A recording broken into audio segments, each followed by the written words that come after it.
हाय दोस्तों, good morning. Topic लाए हैं कलर। कलर के प्रकार हैं। आप लोग का डिमांड था इस सबसे कोई आप लोग को टॉपिक ला दीजिए, तो हम ये कलर से, टक्स से और आपका योग है, प्लेट से, ये सबसे टॉपिक इसमें प्रोवाइड कर दे रहे हैं। तो ये सेकेंड वीडियो है। इसके पहले हम एक वीडियो बनाए हैं, तो उसे ज़रूर देखिएगा। उसमें आपका जो भी है योग है, और इसमें आपका उसमें डॉट्स है, और इसमें आपका स्लीव है, जो आस्तीन है, उससे सारे रिलेटेड क्वेश्चन अरे टॉपिक दिया गया है। और ये कलर से जो टॉपिक बन रहा है, इसमें 2-4 टॉपिक इसमें भी ऐड कर दिया जाएगा। ये दोनों जो भी आपको वीडियो मिलेगा ज़रूर देखिएगा। मोस्ट इम्पॉर्टेंट है, इसमें से क्वेश्चन ज़रूर पुटअप होते हैं। चलते हैं टॉपिक की ओर। तो कलर के प्रकार देखते हैं कौन कौन से होते हैं। स्टैंड कलर और रोल्ड कलर और फ्लैट कलर। ज़्यादा स्टैंड कलर का ही प्रयोग किया जाता है। तो यह इसका परिवर्तन किया जा सकता है, स्टैंड कलर का परिवर्तन कर सकते हैं। और यह रोल या गोल घुमावदार होता है, कौन सा, रोल्ड कलर। और फ्लैट कलर ये अपरिवर्तनीय कलर होता है। अगर एक बार इस कलर बन गई तो इसे परिवर्तित नहीं किया जा सकता है। और स्टैंड ही कलर ऐसा कलर है जिसमें हम परिवर्तन कर सकते हैं। आते हैं टॉपिक की ओर। स्टैंड कलर के अंतर्गत देखते हैं इस परिवर्तनीय कलर भी कहा जाता है। इसे स्टैंड कलर को इसे परिवर्तनीय कलर भी कहा, मतलब इसे परिवर्तित कर सकते हैं। इसको पहनने में परिवर्तन किया जा सकता है। पहनने में इसे परिवर्तन किया जा सकता है। तो कैसे कैसे परिवर्तन कर सकते हैं इसके बारे में बताया गया है। तो ये स्टैंड कलर के अंतर्गत सारे पॉइंट डील किया गया है।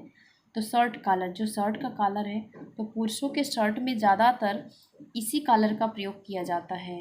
तो देखिए, जो पुरुषों का कलर मतलब शर्ट होता है, उसमें कलर इस तरह बनाया जाता है। यहाँ पे फिगर बनाया गया है, और ज़्यादातर इसका प्रयोग ही किया जाता है पुरुषों के शर्ट में।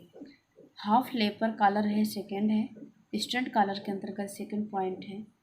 तो यह कंधे के पीछे, गले के पीछे के हिस्से को ढका रहता है और आगे का हिस्सा खुला रहता है। देखिए, ये जो कॉलर बना है, ये पीछे का कॉलर जो है इस तरफ ढका रहेगा, और आगे को ये हिस्सा पूरा गले का खुला रहता है। इसे हाफ लेपर कॉलर कहते हैं। अब आगे चलते हैं चाइनीज कॉलर पढ़ते हैं, इसमें डिटेल में चलते हैं। इसे क्या है, रसियन मैड्रीन पर्शियन नेहरू मायो कॉलर के नाम से भी जाना जाता है। यह गर्दन की गोलाई के आकार में बनाया जाता है। देखिए, इसका कॉलर बनाया गया है। कॉलर को इस तरह गोले शेप में दिखाया गया है। नेक्स्ट टॉपिक है लेपल कॉलर। यह पूरे वस्त्र के साथ ही बना लिया जाता है, जैसे कि नाइट सूट, स्वेटर आदि। इसकी जब ये डिजाइनिंग की जाती है, तो जब पूरे वस्त्र तैयार किया जाता है, उसी के ही दौरान इसमें क्या होता है, कॉलर को भी ऐड कर लिया जाता है। इसकी अलग सी कटिंग या डिजाइनिंग नहीं की जाती है। शाल कॉलर होता है, तो शाल कॉलर के अंतर्गत चलते हैं। कॉलर का निचला हिस्सा काफ़ी लंबाई में फैला रहता है। यह एक प्रकार के से स्टैंड का प्रकार है। यह एक प्रकार से स्टैंड का प्रकार है। स्टैंड का ही प्रकार के अंतर्गत आता है ये भी। तो इसका जो नीचे का गहरा वाला पोर्शन होता है, ये काफ़ी लंबा होता है, फैला हुआ। इसकी लंबाई फैली हुई, मतलब लंबाई होती है ज़्यादा। आगे चलते हैं, पीटर पेन कॉलर क्या होता है, इसके बारे में देखते हैं। इसी अपरिवर्तनीय का अच्छा कॉलर माना जाता है, मतलब इसे पीटर पेन कॉलर में परिवर्तन नहीं कर सकते हैं। और इसकी संरचना गले की गोलाई के आधार पर की जाती है। सबसे ज़्यादा प्रयोग फ्रॉक में किया जाता है। सबसे ज़्यादा इसका प्रयोग कहाँ किया जाता है, फ्रॉक में किया जाता है। इसे परिवर्तित नहीं किया जा सकता है, और ये गले की गोलाई के आधार पर की जाती है। आगे टॉपिक है विंग कॉलर क्या होता है। यह नुकीली संरचना के साथ निर्मित किया जाता है। देखिए, इस तरह कॉलर, इसका नुकीली इस तरह कॉलर बनाया जाता है। इस संरचना के साथ इसे बनाया जाता है विंग कॉलर। आप लोग फिगर पे मत जाइएगा, फिगर देखिए नॉर्मली तरीके से बना दी आप लोग को समझने के लिए। और नेक्स्ट पॉइंट है बीम कॉलर। बीम कॉलर क्या है? यह समतल, गोल, चौकोर, अंडाकार किसी भी आकार में निर्मित किया जा सकता है। इसका यहाँ फिगर ये बना है। तो ये समतल, गोल, आकार, चौकोर, अंडाकार, जैसा आप इसे शेप देना चाहते हैं इस तरह सिंपल बीम कॉलर में दे सकते हैं। रफल क्या होता है? तो यह कड़े या लेस का प्रयोग किया जाता है। कड़े या लेस का प्रयोग किया जाता है और कपड़े में चूनट डालकर गले की गोलाई से जोड़ा जाता है। ये देखिए है इस तरह कपड़े में क्या कहते हैं, गला में चूनट डाल के इस तरह से उनकी गोलाई जोड़ा जाता है। आगे पॉइंट है सैलर बोट कॉलर। तो इस गले की डिजाइन में बीच का भाग चौड़ा तथा अंत का भाग नुकीला होता है। यह गला नाव के आकार में दिखाई देता है। तो इसमें क्या बताया गया है कि जो बीच का भाग चौड़ा होता है इसमें, और उसके बाद अंत का भाग नुकीला होता है, ऊपर जाते इस तरह नुकीला बन जाता है, तो इसे बोट कॉलर कहते हैं। मतलब यहाँ पे जो भी कॉलर बनेगा चौड़ा होगा, यहाँ पे जाते जाते नुकीला हो जाएगा। आगे चलते हैं कैस्केड कॉलर क्या होता है? तो देखते हैं गोलाकार रफल गले के केंद्र में जोड़ा जाता है। इसे जाबोट कॉलर भी कहा जाता है। इस तरह देखिए इसकी डिजाइनिंग बनाई गई है। ऐसे गला आया है, फिर इसमें गोला बना दिया गया है, फिर यहाँ पे जाबोट की पूरी डिजाइनिंग बनने के बाद क्या हो जाएगा, ये जाबोट कॉलर भी कहा जाता है इसे।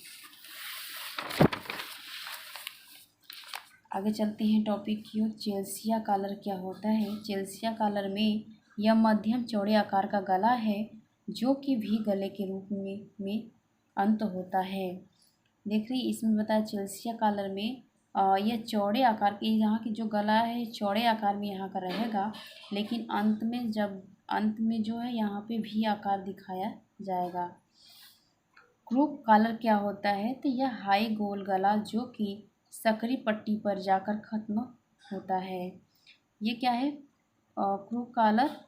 तो इसमें क्या होता है कि हाई गोल गला मतलब बहुत ज़्यादा बड़ी गोल गला होती है, ये पतली पट्टी पर जाकर खत्म होती है।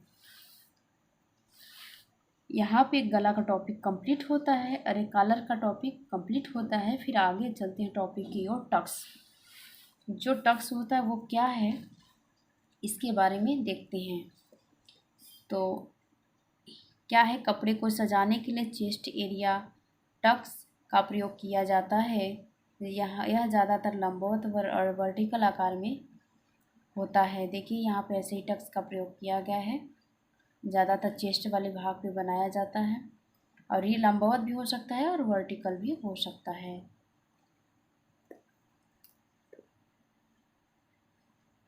टक्स के प्रकार चलते हैं। टक्स के प्रकार में पिन टक्स है। ये क्या होता है? जब वस्त्रों को बहुत महीन मोड़ा जाता है तो पिन टक्स कहते हैं। ठीक, सिंपल सी बात है, जब वस्त्रों को थोड़ा सा मोड़ के सिला जाएगा तो पिन टक्स के अंतर्गत आएगा। इस पिन टक्स में क्या होता है,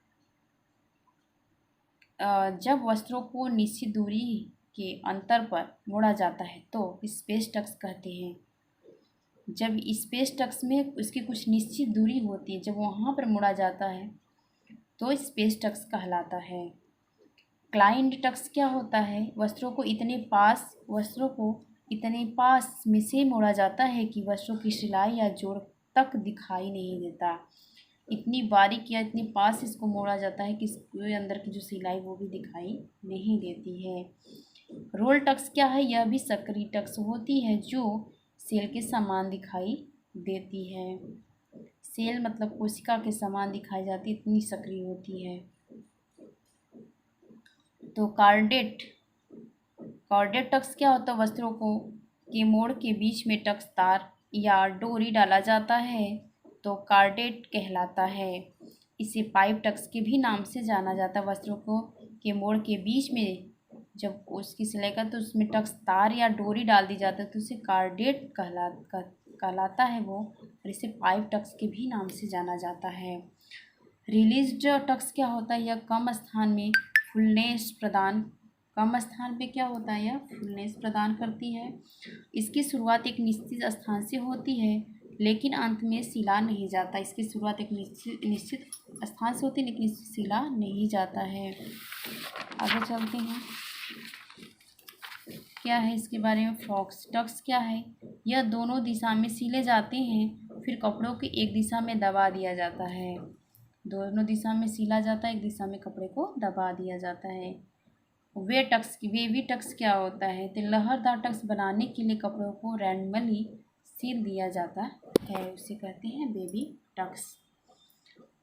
और ये टक्स का टॉपिक यहाँ पे कंप्लीट होता है। फिर आगे पॉइंट पे चलते हैं। प्लीट्स क्या होता है, जैसे हम लोग कभी जो चूनर देते हैं उसे कहते हैं प्लीट्स कहते हैं इसे। तो वही प्लीट्स होता क्या है उसके बारे में चलते हैं। तो नाइफ प्लीट्स क्या है, तो नाइफ प्लीट्स में देखते हैं, इसमें वस्त्रों को एक ही दिशा में मोड़ा जाता है। जैसे कि जो प्लेट्स दी जाती हैं, प्लेट्स वो अलग अलग तरीके से दी जाती हैं, अलग अलग कपड़ों पे अलग अलग डिजाइन के अनुसार दी जाती। तो अब इसमें जो नाइफ प्लेट्स थी इसको क्या कहा गया कि एक ही दिशा में हम प्लेट को देंगे, दोनों दिशा में नहीं। तो कपड़ा अंदर की ही ओर और कम बाहर की ओर ज़्यादा। जब अंदर की ओर प्लेट्स को लेके जाएंगे उसमें क्या होना चाहिए, कम होना चाहिए और बाहर की ओर ज़्यादा दिखना चाहिए। नेक्स्ट है इसके अंतर्गत सिंगुंसी प्लेट्स क्या है, तो सिंगुंसी प्लेट्स में चलती है, बीच में बड़ा बॉक्स प्लेट्स दोनों तथा नाइफ प्लेट्स डाला जाता है। कि गुंसी में बीच में बड़ा बॉक्स प्लेट्स दोनों और नाइफ, इस तरह देखिए बीच में बड़ा वाला प्लेट रहेगा और बगल बगल में छोटे प्लेट्स दिए जाएंगे। गॉजिंग प्लेट्स क्या है, जब चुन्नटें एक दिशा में नहीं डाली जाती तो इन्हें रैंडमली अचानक कहीं पे भी चुन्नट डाल दी जाती। जैसे हमने कोई कपड़ा सिल रहा है, कपड़ा ज़्यादा हो गया तो बीच में हमने वो चुन्नट डाल दी, तो उसे क्या कहते हैं, गाजिंग प्लेट्स कहते हैं। एकार्डियन प्लेट्स क्या होता है, जब अंदर तथा बाहर की ओर कपड़े को एक बराबर दूरी से मोड़ा जाता है तो कार्डियन प्लेट्स कहलाती है। इसके अंदर जब बराबर दूरी पे, जैसे बाहर और अंदर की ओर के जो कपड़े जो मोड़ा जा रहा है उसे बराबर मोड़ा जाए, उसे कार्डियन प्लेट्स कहते हैं। इसमें प्रेस करने की आवश्यकता नहीं हो पड़ती है, हमेशा सी प्लेट्स बनी रहती है, इसमें प्रेस करने की ज़रूरत नहीं होता है ज़्यादा। अगर प्लेट और अंदर का बाहर का बराबर है तो ये प्लेट बना रहता है। आगे टॉपिक पे चलते हैं। बॉक्स प्लेट्स क्या है, जब दो सिलाई एक दूसरे के विपरीत की जाती है तो बॉक्स प्लेट्स कहलाती हैं। जैसे ये चौड़ा वाला भाग है, इसके और बगले वाली जो भी प्लेट्स हैं इसकी विपरीत की जाती है तो इसे बॉक्स प्लेट्स कहते हैं। नेक्स्ट टॉपिक है इन्वर्टेड प्लेट्स क्या है, तो बॉक्स प्लेट्स का उल्टा इन्वर्टेड प्लेट्स होता है। कपड़े के बीच का हिस्सा अंदर की ओर दबा रहता है, इसे हिला महिलाओं के स्कर्ट में महिलाओं के यहाँ पे तो महिलाएं तो स्कर्ट नहीं पहनती हैं, लेकिन जो बच्चों की स्कर्ट होते हैं या लड़कियों को जो स्कर्ट होते हैं उसमें प्लेट्स क्रिएट होती हैं। तो जैसे कुछ अगर मैक्सी उक्सी पे भी डिजाइनिंग की जाती है तो अलग अलग तरीके से कुछ कपड़े ऐसे बनाए जाते हैं, या तो कुर्ती है ऐसा तैयार किया जाता है, तो घेरे वाली फ्रॉक वाली है उसमें ऐसे प्लेट्स दिए जाते हैं, तो उसे क्या कहेंगे, इन्वर्टेड प्लेट्स कहते हैं। तो इसमें क्या होता है, बीच का हिस्सा अंदर की ओर दबा रहता है। ठीक, आगे पॉइंट है क्लोज डाउन या प्लेट्स। इसमें क्या होता है कि इसमें कपड़ों को प्लेट्स क्या होती है, ढीली नीचे तथा सिल दी जाती है थोड़ी। इसमें कपड़ों को की प्लेट्स को थोड़ी नीचे सिल दी जाती हैं, तो क्या होता है, थोड़ी नीचे तक सिल दी जाती हैं। अब देखिए थोड़ी थोड़ी सी लेकर ये घेरा को तैयार किया गया फ्रॉक के, इस तरह से थोड़ी थोड़ी लेकर इस तरह प्लेट को बैठा दिया गया, फिगर में इस तरह दिखाया गया है। आगे टॉपिक की ओर चलते हैं। शरीर के अनुसार वस्त्रों का चुनाव, इससे भी क्वेश्चन हमेशा देखने को मिलता है कि नाटी महिलाओं को क्या पहनना चाहिए, दुबली महिलाओं को कैसा कपड़ा पहनना चाहिए, किस आड़ी का रेखा होना चाहिए, मतलब किस तरह के रेखाओं वाला कपड़ा पहनना चाहिए, इसके बारे में हम चर्चा करते हैं, चलते हैं इसके बारे में जानते हैं। तो शरीर के अनुसार वस्त्रों का जब हम चुनाव करते हैं तो किन किन चीज़ों का ध्यान रखेंगे। नाटी एवं दुबली महिलाओं के लिए यह एक रंग के वस्त्रों का चुनाव करना चाहिए, ऐसा रंग हो, एक रंग अच्छा हो, और वस्त्र ढीले होने चाहिए, वस्त्र ढीला होना चाहिए, वस्त्र की बनावट में खड़ी एवं आड़ी रेखा का प्रयोग करना चाहिए। जो वस्त्र का बनावट हो उसमें किस रेखाओं का प्रयोग होना चाहिए, तो खड़ी रेखा और आड़ी रेखा का।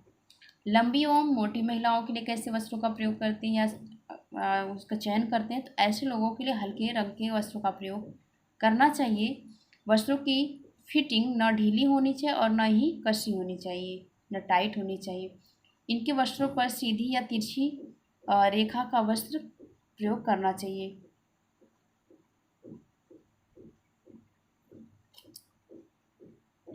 लंबी एवं मोटी जो महिलाएं होती हैं उनके वस्त्रों पर कैसी लाइनिंग होनी चाहिए, तिरछी और सीधी होनी चाहिए। दुबली एवं लंबी महिलाओं के लिए इसकी वस्त्र आड़ी रेखा, हॉरिजॉन्टल लाइन या समतल से सपाट लाइन होना चाहिए।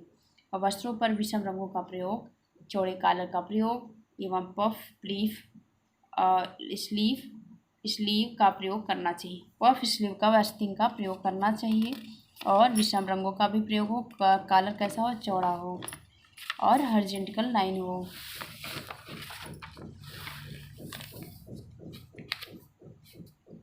अब आगे टॉपिक है कार्य एवं रेखाएं एवं कार्य। वर्टिकल लाइन के अंतर्गत, उसी के अंतर्गत बताया गया। तो खड़ी लाइनिंग क्या है, तो देखते हैं। खड़ी रेखा यह लंबाई बढ़ने का आभास देती है, हमारी दृष्टि को नीचे से ऊपर की ओर ले जाती है। नाट्य महिला मोटे व्यक्ति को खड़ी रेखा का प्रयोग करना चाहिए। जो वस्त्र तैयार कर पहनती हैं तो जो नाटी औरतें होती हैं छोटी, उनको खड़ी रेखा का रेखाओं जैसा कपड़ा पे जो डिजाइनिंग की जाती है खड़े लाइनिंग का, उसका प्रयोग करना चाहिए। इस तरह देखिए, जो क्रियाशीलता प्रसन्नता का आभास देती है, कौन सा, स्टैंडिंग लाइनिंग। सेकंड पॉइंट पे है आड़ी रेखा क्या है, हॉरिजॉन्टल लाइन है। तो इसमें यह नेत्रों को दाएं से बाएं ले जाने और बाएं से दाएं ले जाने कार्य करती है। कभी भी अगर लाइनिंग जा रही तो आप यहाँ से शुरू से और उसको अंत देखेंगे कहाँ जा रही है। इस तरह ये दाएं से बाएं और बाएं से दाएं आने का काम हो रहा है, तो इसे क्या कहेंगे, आड़ी रेखा कहेंगे। वक्र की रेखा क्या है, तो वक्र के भी बारे में पूछा जाता है। तो वक्र रेखा का प्रयोग कॉलर आदि में किया जाता है, इससे गोलाई का आभास होता है। वक्र रेखाएं लंबाई और चौड़ाई दोनों को बढ़ाती हुई प्रतीत होती हैं। महिलाओं के लिए यह रेखाएं उपयुक्त मानी जाती हैं। यह रेखा कोमलता और समता को प्रदर्शित करती हैं। महिलाओं के लिए उपयुक्त ये रेखाएं मानी जाती हैं वक्र की, और कोमलता और समता को प्रदर्शित करती हैं। चलो देखते हैं आगे। तिरछी रेखाएं क्या प्रदर्शित करते हैं। महिलाओं के वस्त्रों का मुख्य रूप से साड़ी के पल्लू जो होते हैं, इस रेखा का प्रयोग किया जाता है, तिरछी रेखा का। यह नमनीयता तथा शालीनता को प्रदर्शित करता है। वी आकार का रेखा किसे प्रदर्शित करता है, जिन वस्त्रों पर वी आकार के रेखा गले का प्रयोग किया जाता है, इससे चेहरा बड़ा दिखाई देता है, साथ ही गर्दन पर भी पतली एवं लंबी दिखाई, मतलब गर्दन भी पतली लंबी दिखाई देंगी। और वी आकार का जब गला रहता है तो वस्त्र बड़ा, चेहरा बड़ा दिखाई देता है। और जब वस्त्रों का हम चुनाव करते हैं तो उन पर किन किन बातों का ध्यान रखना चाहिए, तो इसके बारे में हेडिंग देख लेते हैं। शरीर की आकृति देखेंगे, व्यवसाय क्या वो देखेंगे, अवसर के अनुसार कपड़ों का चुनाव करेंगे, आयु, फैशन, बजट, वस्त्रों का रंग, मौसम के अनुसार कपड़ों का चुनाव। तो दोस्तों ये टॉपिक आप लोग जैसा कि डिमांड था, आज हम पूरा टॉपिक कंप्लीट कर दिए हैं। तो सारे इसमें टॉपिक मेंशन किया गया है। 2 वीडियो क्लिप बना है, तो आपका इसमें स्लीव्स है, टक्स है, कॉलर है और प्लेट्स हैं, आपकी लाइनिंग है, रेखाएं वही लाइनिंग है, आपका कार्य है। और इसमें क्या करते हैं कि कपड़ा खरीदते समय वस्त्रों का क्या क्या क्या चीज़ों को ध्यान देना चाहिए, सभी है। और महिलाएं कैसे कपड़ा पहनना चाहिए, किस धारी वाला होना चाहिए, इसमें सारे सब कुछ ऐड कर दिया गया है। आप लोग ये वीडियो ज़रूर देखिएगा, प्लीज़ इसे लाइक सब्सक्राइब ज़रूर कीजिएगा। तो 2 वीडियो में हमने ये पूरा चैप्टर कंप्लीट कर दिया है। इस जितना आप लोग का डिमांड था उसे कंप्लीट कर दिया है। प्लीज़ आप लोग इसे ज़रूर पढ़िएगा। और यहीं पे पूर्ण विराम लेते हैं। Thanks for watching.